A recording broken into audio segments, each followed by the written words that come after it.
जय हिंद बच्चों, आप सबों को स्वागत करते हैं हम अपने इस YouTube चैनल पर, जिसमें आज हम आप लोगों के लिए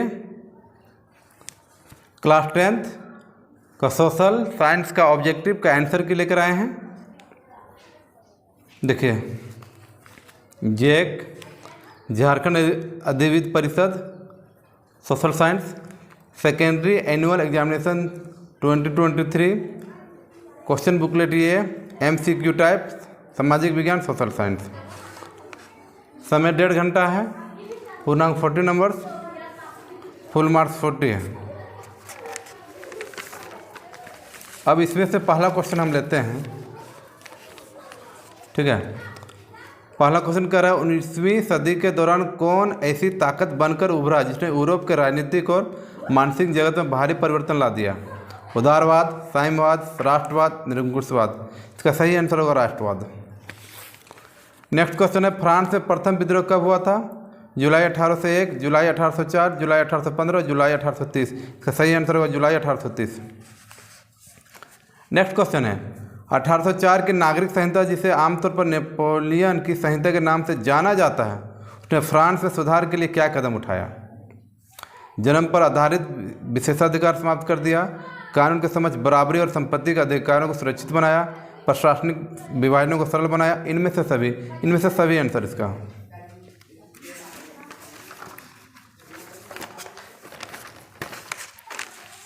अब नेक्स्ट क्वेश्चन है इसका 1917 में गांधी जी ने खेड़ा जिले के किसानों की मदद के लिए सत्याग्रह का आयोजन किया था। खेड़ा भारत के किस राज्य में स्थित है? गुजरात, मध्य प्रदेश, महाराष्ट्र, राजस्थान। तो खेड़ा जो गुजरात में स्थित है।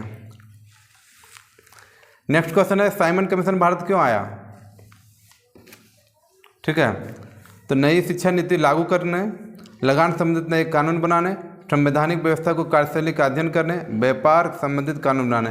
इसका सही आंसर होगा संवैधानिक व्यवस्था की कार्यशैली को अध्ययन करने, यानी कि 3rd नंबर। नेक्स्ट क्वेश्चन देखिए इसका 1840 के दशक के मध्य में आयरलैंड में किसी बीमारी के कारण निम्न में से कौन सा फसल खराब हो गया जिसने लाखों लोग भूखमरी के मौत के मुंह में चले गए? चावल, आलू, मक्का, मूंगफली। सही आंसर इसका होगा आलू। प्रथम विश्व युद्ध खत्म होने के केवल 2 दशक बाद दूसरा विश्व युद्ध शुरू हो गया, जिसमें एक गुट में धुरी शक्तियाँ मुख्य रूप से नाज़ी जर्मनी, जापान और इटली थी। तो दूसरा खेमा जो मित्र राष्ट्रों के नाम से जाना जाता है, उनमें कौन कौन से था? तो ब्रिटेन, सोवियत संघ, फ्रांस और अमेरिका।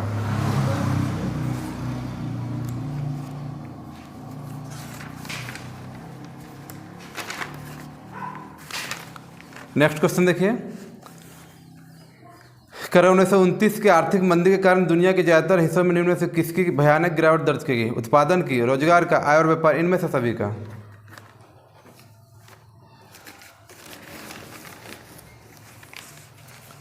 नेक्स्ट क्वेश्चन इसका देखिए बुनकरों को कच्ची कपास की समस्या का सामना क्यों करना पड़ा? कच्चे कपास के निर्यात में वृद्धि हुई, कपास की फसल नष्ट हो गई, स्थानीय बाजार सिकुड़ गए, निर्यात बाजार गिर गया। कच्चे कपास के निर्यात में वृद्धि हो गई, मांग इसका बढ़ गया। 19वीं शताब्दी के दौरान ब्रिटेन में सर्वाधिक गतिशील उद्योग कौन से थे? धातु और चीनी, कपास और चीनी, कपास और धातु, कपास और पेट्रोलियम। तो कपास और धातु।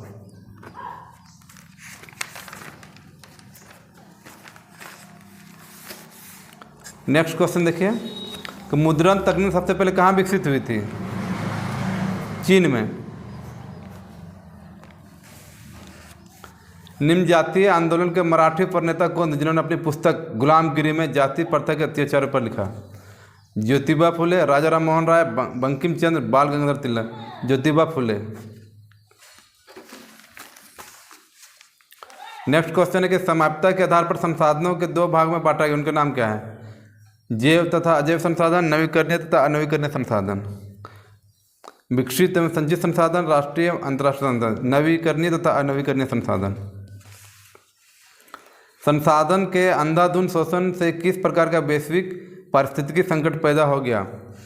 भूमंडलीय तापन, ओजोन परत अवक्षय, पर्यावरण प्रदूषण। इनमें से सभी।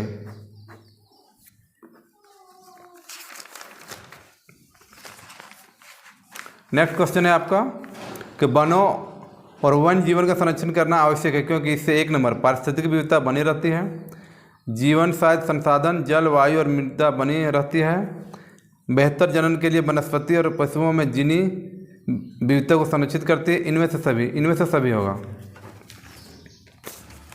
नेक्स्ट क्वेश्चन, वन और वन प्राणियों के संरक्षण के लिए किस प्रकार के वनों को सर्वाधिक मूल्यवान माना जाता है? वर्गीकृत वन, आरक्षित वन, कांटेदार वन, रक्षित वन। आरक्षित वन।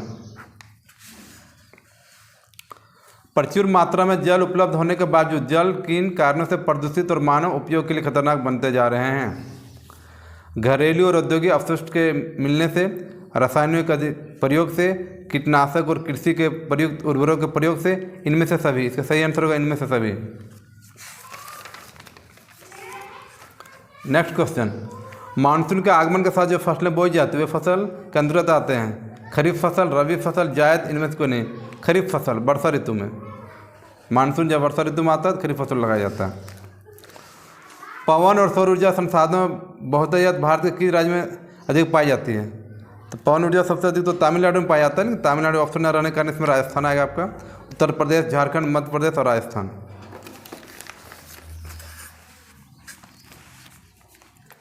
नेक्स्ट है, जल और उर्वरकों के अधिक और अविवेकपूर्ण प्रयोग से किस प्रकार की समस्याएं पैदा हो गई है? जलक्रांता, लवणता, सूक्ष्म पोषक तत्व कमी। इनमें सभी है। जलक्रांता मतलब पानी का अधिक मात्रा बढ़ जाता है, लवण नमक की मात्रा बढ़ गया, सूक्ष्म पोषक तत्व में कमी आ गया। इनमें से सभी सही आंसर होगा। औद्योगिक विकास की रीढ़ के रूप में किस खनिज को महत्वपूर्ण माना जाता है? कोयला, लोहयस्क, पेट्रोलियम, बॉक्साइट। तो औद्योगिक विकास की रीढ़ में जो है लोहयस्क को महत्वपूर्ण माना जाता है।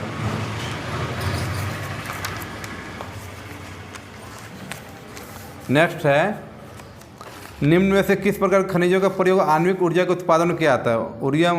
उरेनियम और थोरियम, उरेनियम और जिप्सम, उरेनियम और एल्युमिनियम, उरेनियम और मैग्नीशियम। उरेनियम और थोरियम। नेक्स्ट क्वेश्चन है, वायु प्रदूषण निम्न में से किस पर अपना दुष्प्रभाव डालता है? मानव स्वास्थ्य पर, पशुओं पर, पौधों पर। इनमें से सभी। तो इनमें से सभी पर। नेक्स्ट क्वेश्चन है, बेल्जियम में अल्पसंख्यक के रूप में किस भाषा के बोलने वाले लोग तुलनात्मक रूप से ज़्यादा समृद्ध और ताकतवर रहे हैं? तो डच भाषा। फ्रेंच, जर्मन, शैली, डच भाषा। जब 1956 में श्रीलंका में कानून बनाया गया तो उनमें किन किन बातों को जोड़ा गया? सिंहली को एकमात्र राजभाषा घोषित कर दिया गया, सरकारी नौकरियों में सिंहलियों को प्राथमिकता दी गई, बौद्ध मत को संरक्षण और बढ़ावा दिया गया। इनमें से सभी सही आंसर होगा इसका। नेक्स्ट क्वेश्चन, निम्न में से कौन कार्यपालिका और विधायिका द्वारा बनाए गए कानून पर अंकुश रखता है? संसद, राष्ट्रपति, न्यायपालिका, प्रधानमंत्री। न्यायपालिका। उसको कुछ त्रुटि लगती है तो न्याय करती है। पोखरण, जहां भारत ने 1998 में अपने परमाणु परीक्षण किए हैं, वह भारत के किस राज्य में है? राजस्थान, गुजरात, महाराष्ट्र, उत्तर प्रदेश। पोखरण परमाणु राजस्थान में। नेक्स्ट, सामाजिक विभाजन अधिकांशतः आधारित होता है मृत्यु पर, विवाह पर, जन्म पर। और सामाजिक विभाजन जन्म पर आधारित होता है। संपार्श्विकता राजनीति इस सोच पर आधारित होती है कि धर्म ही सामाजिक समुदाय का निर्माण करता है। इस मान्यता के अनुसार सोचना क्या कहलाता है? धर्मनिरपेक्षता, धर्मनिरपेक्षता, सांप्रदायिकता, आत्मनिर्भरता, जातिवाद। सांप्रदायिकता, सांप्रदायिकता। नेक्स्ट, निम्नांकित में किस राज्य में शिशु मृत्यु दर सबसे कम है? पंजाब, बिहार, छत्तीसगढ़, केरल। केरल में सबसे शिक्षित राज्य है जिसके कारण यहाँ पर क्या है? शिशु मृत्यु दर सबसे कम है। निम्नांकित में से किसे औसत आय भी कहा जाता है? राष्ट्रीय आय को, प्रति व्यक्ति आय को, कुल आय को। इनमें सभी। प्रति व्यक्ति आय को। सार्वजनिक और निजी क्षेत्र किस आधार पर विभाजित है? रोजगार की शर्तों के आधार पर, उद्यमों के स्वामित्व के आधार पर, आर्थिक गतिविधियों के आधार पर, उद्यमों में नियोजित श्रमिक के आधार पर, उद्यमों में स्वामित्व के आधार पर। इसका होगा ये नंबर। इसका होगा बी नंबर, उद्यमों के स्वामित्व के आधार पर। नेक्स्ट क्वेश्चन है, भारत का कौन सा क्षेत्र भारत में सबसे बड़े रोजगार उत्पादक क्षेत्र के रूप में जाना जाता है? तृतीय क्षेत्र, द्वितीय क्षेत्र, प्राथमिक क्षेत्र, विज्ञान और प्रौद्योगिक क्षेत्र। तृतीय क्षेत्र। निम्न में से कौन महत्वपूर्ण मध्यवर्ती भूमिका प्रदान करके आवश्यकताओं के दोहरे संचय को जरूरत को खत्म कर देती है? मुद्रा, विदेशी व्यापार, निर्यात, विकास। मुद्रा होगा इसका आंसर।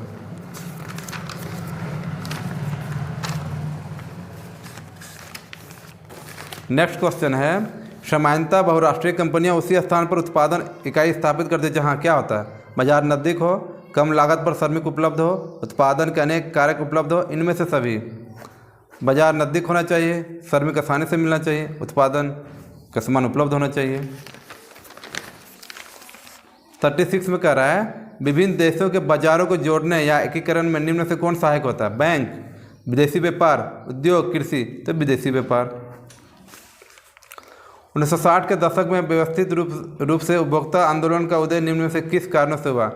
अत्यधिक खाद्य की कमी, खाद्यान्नों की जमाखोरी, खाद्य पदार्थों, खाद्य तेलों में मिलावट, इनमें से सभी होगा।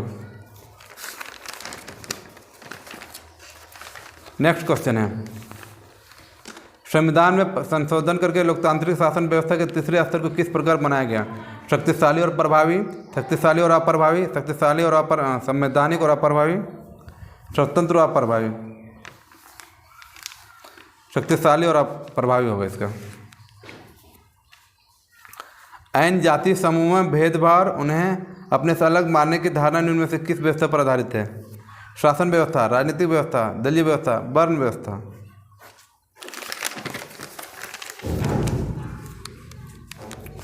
लोकतांत्रिक व्यवस्था में हित समूहों या दबाव समूहों के मुख्य उपयोगिताएं निम्न में से क्या है? सरकार को सजग बनाए रखना, आंदोलन को सफल बनाना, राजनीतिक दलों पर प्रभाव डालना, इनमें से सभी। धन्यवाद। यदि यह वीडियो आप लोगों के लिए थोड़ी सी भी हेल्पफुल रही होगी तो आप लोग इस वीडियो को लाइक, शेयर, कमेंट, सब्सक्राइब अवश्य कीजिएगा। जय हिंद।